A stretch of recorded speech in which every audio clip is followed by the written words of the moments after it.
In politics, you're either on message or you are losing. Let's get to it.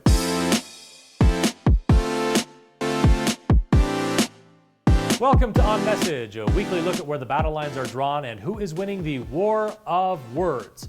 This week, ineffective incivility. Over the past week, political headlines in Utah have been dominated by groups of people who have forgotten how to behave or never got the lesson in how our system of government actually works. Now, I want to start by acknowledging a fact we often overlook. Those who behave this way are rarely a majority. They may be within the room or arena they occupy when they demand attention, but more often than not, when you see the whole picture, they are actually the obnoxious minority. And the media is always ready to show us this bad behavior and call it news. If we're not savvy consumers of media, we can allow ourselves to think loud equals majority. It rarely does. President Biden's first 100 days, huh? At last week's Republican state convention, delegates really showed old Mitt Romney by booing the senator for what they considered high crimes against the guy who lost the last election. To his credit, Senator Romney gave his remarks and even pushed back on those trying to disrupt the elected official report that he was making to the party. The boos were not reserved solely for Senator Romney, as delegates also booed Governor Spencer Cox, who interestingly enough had just won at convention about a year ago. To my point about a minority trying to masquerade as a majority, there are some 4,000 state delegates, and only about half that number were on hand to vote or boo at the convention anyway. And only a fraction of that fraction were those being disruptive.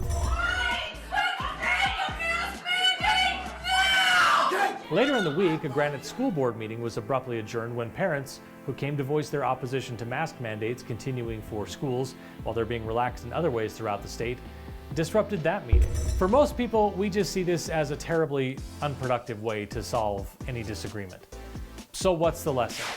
First, a word to those who deal with bad behavior. Most people just want to be heard. Taking some time to listen and even ask earnest questions of those who feel strongly enough to behave in a disruptive way is a great place to start.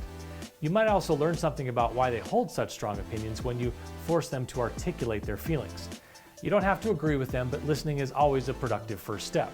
Of course, you can't do that from the podium of a convention when you have 5 minutes to speak, and you can't do that when you have a mob in full force in a council meeting.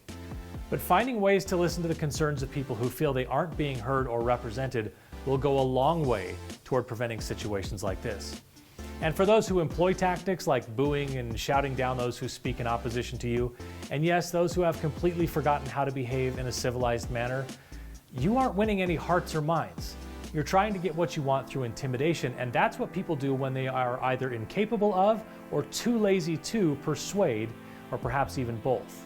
As a mother would tell a misbehaving toddler, use your words. So what's your argument? What facts or experiences are you backing it up with? How are you trying to build a bridge where you give a little and you get a little? Now, is there a way to do it so you achieve your objective or move the needle in your favor? Also, yes. But it takes some thought and emotional intelligence, and that's the part that has been sorely lacking. Now, is there a time and a place for protest? Yeah, of course. If you have a rational, well-thought-out argument to make, but you can't get anyone to listen, then you may have a reason to take steps to demand attention. But when you get that attention, you really better be ready to make a compelling argument that leads people to agree with you. Because if not, you are just wasting everyone's time. That's it for this week. More On Message in the next issue of the Utah Political Underground. Make sure you visit the site and sign up for our weekly email update. You can find more On Message videos, in-depth Utah political stories and analysis, plus podcasts and more at utahpoliticalunderground.com.